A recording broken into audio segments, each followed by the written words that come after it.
Hoje a gente vai falar um pouquinho a respeito dos crimes previstos no artigo 329, 330, 331, 33 e 334-A. Pessoal, vamos dar uma olhadinha o que esses tipos penais falam para a gente? No artigo 329, a gente tem lá a resistência. Ele vai dizer para nós o seguinte, né? Opor-se à execução de ato legal mediante violência ou ameaça a funcionário competente para executá-lo ou a quem ele esteja prestando auxílio. Veja só, esse tipo penal, ele preserva o prestígio da administração, da autoridade, né, inerente às atividades que são desempenhadas por ela. Então, ele tem por escopo ali tutelar o prestígio daquele servidor, daquele funcionário no desempenho de uma atividade administrativa, tá? Por isso que diz lá, opor-se à execução de ato legal, tá? Daí vem na sequência ali, né, a funcionário competente, tá? Quem que vai ser o sujeito ativo? O sujeito ativo pode ser qualquer pessoa, é um crime comum, qualquer um pode praticar esse tipo penal. Por outro lado, a vítima, né, o sujeito passivo, ele acaba sendo ali o Estado diretamente, né? Porque a gente não falou que ele vai tutelar ali o prestígio, né, da administração. Então, a vítima vai ser o Estado. É possível, de forma secundária, que aquele servidor que foi efetivamente agredido, né, ele figure como vítima também. Ele entra aqui como uma vítima secundária e ainda que a gente tenha um particular auxiliando ele, também pode se enquadrar como vítima. Porque às vezes você tem um outro terceiro ali que está auxiliando aquele funcionário público na execução daquele ato legal. O que é a conduta propriamente na resistência? A conduta, ela repousa nessa oposição, tá? Ou seja, o sujeito ali, ele se negar, né? Ele não querer cumprir, ele criar óbice, impedimento à execução daquele ato legal. É possível que a gente fale aqui tanto em violência quanto em ameaça, tá? Quando a gente falar de violência, a gente vai estar falando aqui, por óbvio, emprego de uma força física, enquanto que a ameaça, ela vai se limitar àquele constrangimento moral, tá? E lembrando que quando você fala de ameaça, não precisa que seja uma ameaça necessariamente grave, tá? A violência e a ameaça, né? Tanto faz ou a violência ou a ameaça, não precisa que seja cumulativo, elas vão ser direcionadas ao funcionário público que executa aquele ato legal. Pode ser tanto direcionado para aquele funcionário especificamente, né, para o servidor, ou para um terceiro que auxilia ele, representando aí a figura da administração, tá? Veja só, quando o legislador ele usa o verbo opor-se, a gente tem em mente que é uma oposição positiva. Quer dizer o quê? Não pode ser uma resistência passiva, tá? Então você tem que ter ali um ato positivo por parte do sujeito, tá? Por que eu digo isso para vocês? Imagina que o sujeito simplesmente foge, né, de uma ordem de prisão. Não deixa de ser uma forma de se opor, de manifestar resignação, descontentamento dele com aquela decisão que decretou a prisão. Só que ele não tem uma conduta positiva propriamente aí. Quando ele foge, eu dei uma desobediência, ou posso ter um desacato, depender de como que se deu aquele contexto, tá? Se eu tenho xingamentos, por exemplo. Então, tomar cuidado com isso. Aqui eu vou ter que ter uma conduta positiva, até um fazer do sujeito. Se eu tiver aqui, dentro da resistência, tá? Situações em que a gente tenha a prática de violência, de ameaça, tá? E esses atos aí, eles são empregados antes, né, daquela ordem, tá? Ou depois também a gente vai ter uma situação peculiar, porque nós vamos ter um outro crime, tá? A gente vai falar especificamente dos tipos penais do artigo 129 ou do artigo 147, tá? A depender da conduta do sujeito. Então é importante que a gente analise o momento em que aquela violência ou aquela ameaça se deu, tá? A violência, a ameaça, ela tem que acontecer na resistência para impedir o cumprimento daquela ordem legal. Então, exatamente naquele momento. Se a violência, a ameaça, o que quer que seja, for empregado ou antes ou depois, veja só, falta um elemento para o crime. Então, a gente vai falar de uma outra conduta típica, 129 ou 147, a depender do caso concreto. Esse tipo penal vai ser sempre punido a título de dolo, tá? O dolo em opor-se propriamente à execução de um ato legal. Quando que vai se consumar? Quando o sujeito ele realiza essa ação, esse ato que caracteriza a sua oposição.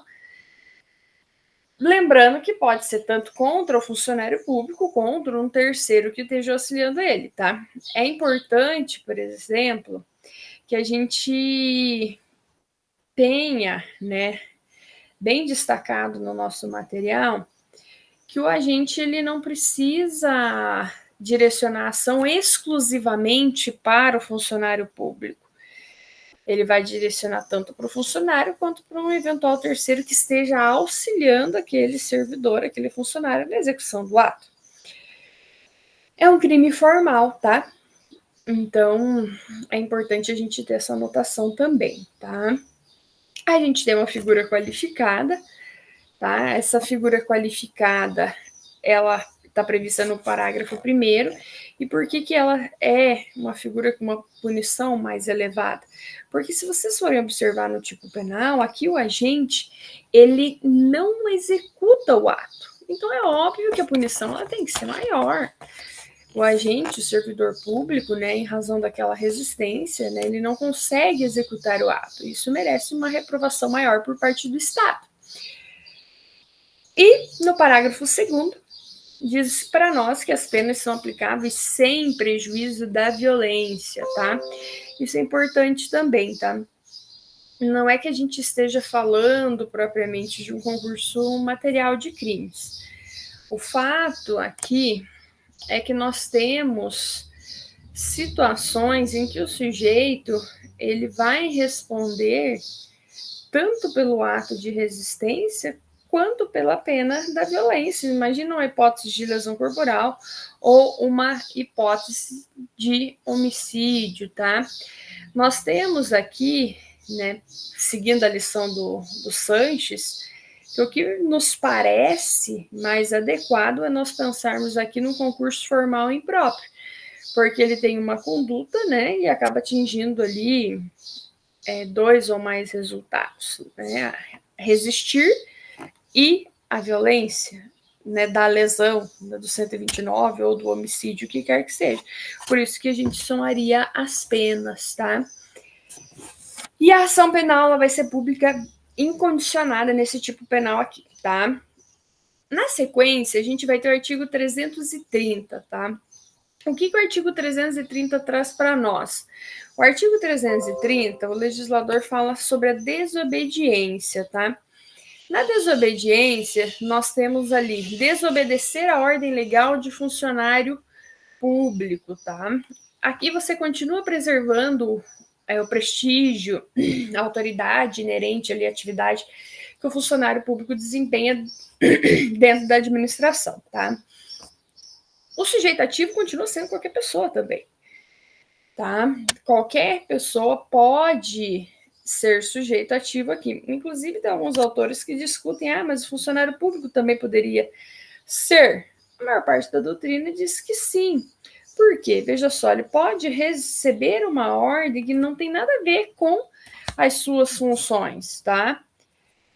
E assim acontecendo, a gente vai falar no artigo 330, tomar cuidado. Por que tem essa discussão acadêmica, doutrinária? Porque se a ordem estiver relacionada com o exercício da atividade profissional dele dentro da administração, estiver relacionada, portanto, com as funções que o servidor desempenha, a gente vai falar do delito de prevaricação. Então, é uma outra figura. Então, é importante ter esse parâmetro aí. Se a ordem, ela não diz respeito à função exercida, daí a gente pode falar que o agente público poderia eventualmente responder pelo delito do artigo 330, tá?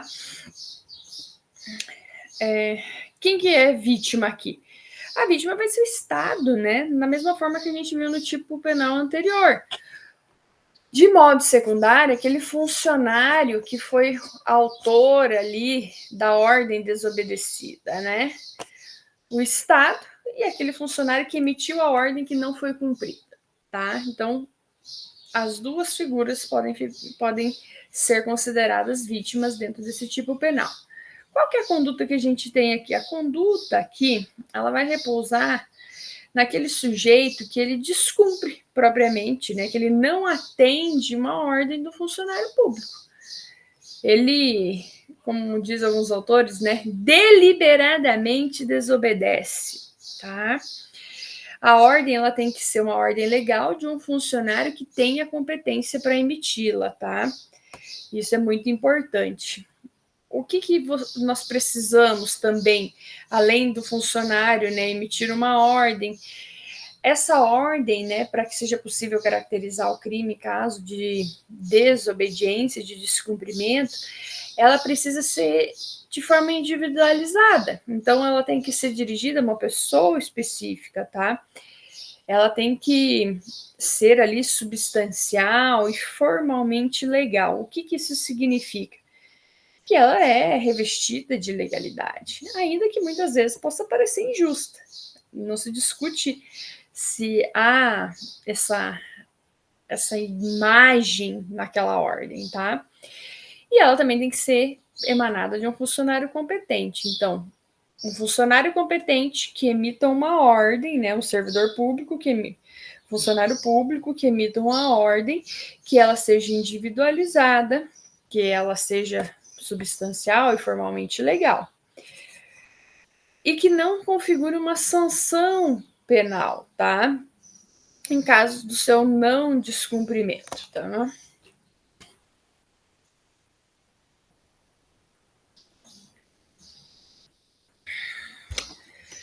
Hipótese que a gente vai falar, por exemplo, do artigo 329, são situações, perdão, 329 não, 219, tá? São situações um pouquinho diversas das que nós vemos aqui, tá? Como que é a punição desse crime? Ele vai ser punido a título de dolo, que é a vontade do sujeito ali, né, consciente, né, de não atender aquela ordem, tá? O sujeito efetivamente não quer atender a ordem que é emanada de um servidor público. E aí a gente tem configurado o tipo penal. Uma informação importante, quando o sujeito ele não cumpre para não produzir uma prova contra si próprio. Nesse caso, a jurisprudência, ela caminha, né, já há tempos, no sentido de que isso é um desdobramento do direito ao silêncio. Então, a gente não falaria aqui, nesse caso específico, né, da configuração desse tipo penal. Quando que ele vai se consumar? No exato momento em que há desobediência da ordem. Veja só, se você tem ali o tipo penal que repousa numa ordem, né, que recai sobre uma ordem, a desobediência, que determina que o sujeito faça ou não faça algo, vai se consumar com a omissão do agente, né, que se absteve de praticar o ato no prazo marcado ou, dependendo das circunstâncias, por um prazo juridicamente relevante. Se eu estou falando numa ordem, né, aqui de não fazer, né, então quando a ordem significa que o sujeito deve fazer algo, que ele precisa fazer algo, quando ele se nega a fazer, ele não o faz, a gente tem a consumação. Se a ordem é não fazer, é óbvio que se consuma com o fazer, com a realização da ação proibida. É possível que haja tentativa? Dá para a gente falar, mas a tentativa aqui ela vai acontecer só na forma comissiva. Por quê? Porque depende de uma ação do sujeito, então ela vai se limitar a essa situação. E a ação penal também vai ser pública incondicionada aqui, tá, gente? Seguindo ainda essa linha desses tipos penais ali, né, que tutelam o prestígio da administração, a gente vai falar do artigo 331, tá? No artigo 331, o que a gente tem ali? Nós temos no 331 o desacato. O que o legislador traz para nós nesse tipo penal? O que o legislador ele procura nos explicar, nos informar aqui, né? Nessa conduta, você continua tutelando ali o prestígio da função pública, tá? O respeito, né? Só que você também tutela ali o andamento, né, das atividades administrativas. Os autores falam isso, porque diz ali você desacatar o funcionário no exercício da função. Você muitas vezes acaba criando um óbvio impedimento para aquela atividade, gera um mal-estar, um inconveniente, né?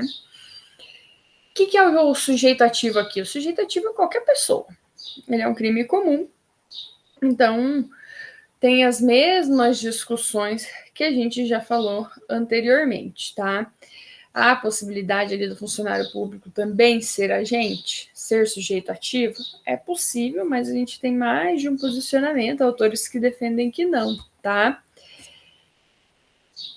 Autores ali como Mirabete, como Damasio, como Sanches, trabalham essa questão nas suas obras, tá bem? E o sujeito passivo? Quem que pode ser ali vítima desse tipo penal? A vítima é evidente que é o Estado, tá? Aquele servidor que foi ofendido, né, ele também vai poder ser vítima, uma vez que a ofensa ali, ela acaba muitas vezes atingindo a honra profissional dele, então ele vai também ser vítima dessa conduta. A conduta aqui, ela é o desacatar, tá? O desacatar o funcionário no exercício da função em razão dela. Pode ser tanto por meio de uma ação quanto de uma omissão. Por exemplo, um xingamento ou você deixar de responder a algum ato ali que foi manifestado pelo agente, né? Alguns autores trazem um exemplo ali, não responderam ao cumprimento. Eu acho que é meio forçado demais, né?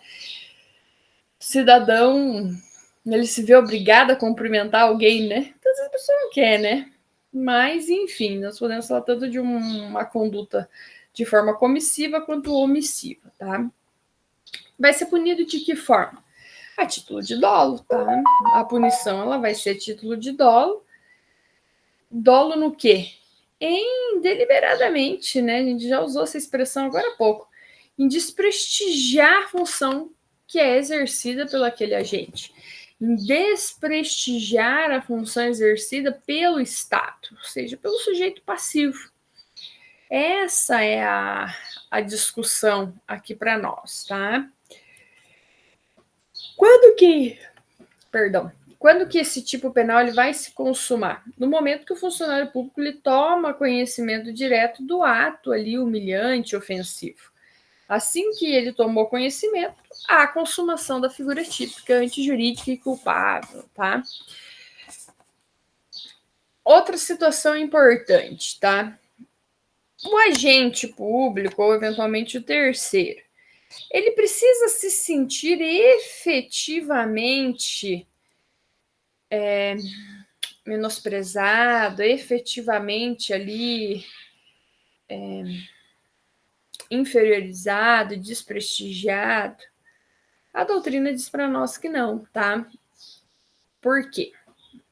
É um tipo penal formal, é uma conduta, é um crime formal. Então, isso não importa para a configuração do ilícito. O sentimento efetivo do servidor, do funcionário público, não é elemento indispensável para configurar o tipo penal. O tipo penal aqui ele vai se consumar assim que o funcionário tomou conhecimento do ato ali, que seria capaz de lhe humilhar, de ofendê-lo, mas não necessariamente que ele se sinta ali menosprezado, tá? Para que haja a consumação. Isso daí é irrelevante para nós, tá bom? É indispensável, por outro lado, né, a presença da vítima no momento da ofensa. Alguns autores dizem que por conta dessa situação é meio difícil você falar em tentativa, tá? Inclusive essa discussão está na obra do Rogério Sanches, que a gente utilizou em várias aulas. Como que é a ação penal aqui? A ação penal também é pública incondicionada, tá? A gente veio falando aqui só de ação penal pública incondicionada, né? Falamos várias situações peculiares a respeito da ação penal pública incondicionada. Eu quero falar com vocês também do artigo 333, vou destacar aqui ele para vocês.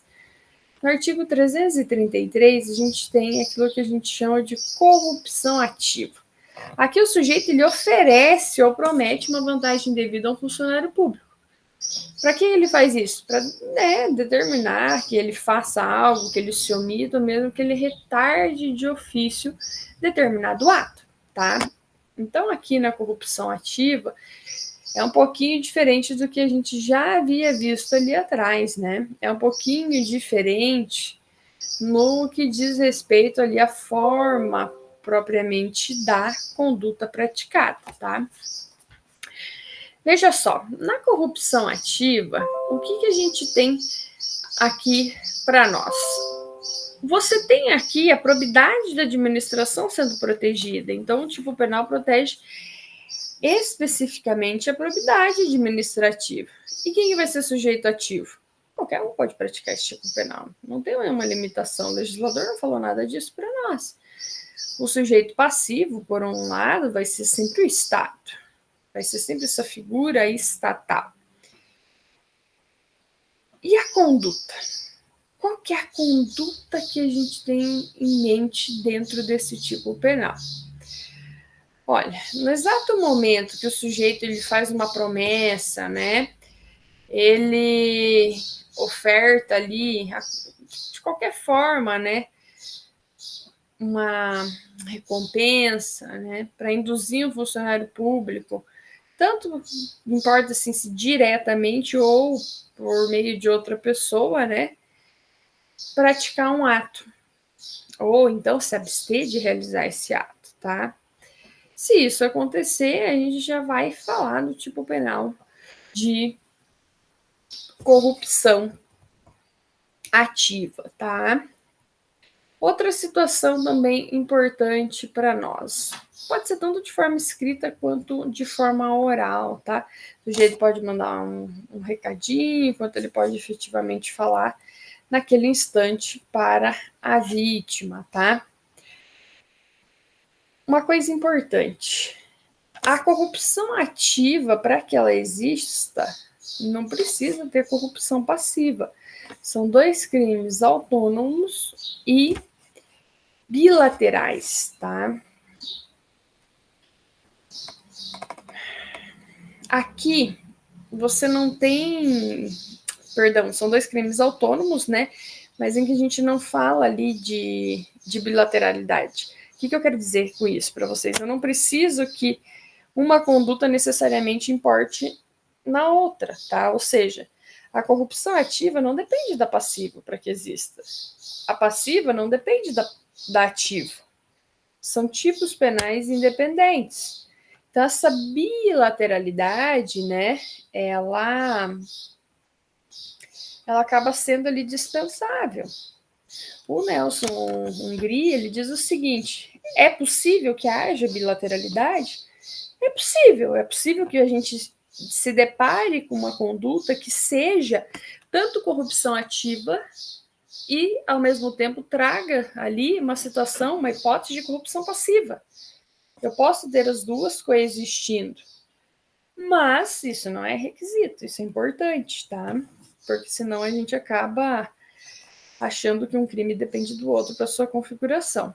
E o tipo subjetivo, né? Como que se dá a punição? Mas é sempre a título de dolo. O sujeito tem que ter vontade de praticar um desses verbos núcleos do tipo. Tudo isso, né? Esse oferecer, esse prometer, essa vantagem devida, ela vem junto com um elemento especial do tipo penal, né? Que elemento especial que é esse que a gente está diante? Ora, o elemento especial, né, de conseguir do aquele agente público, daquele servidor, o quê?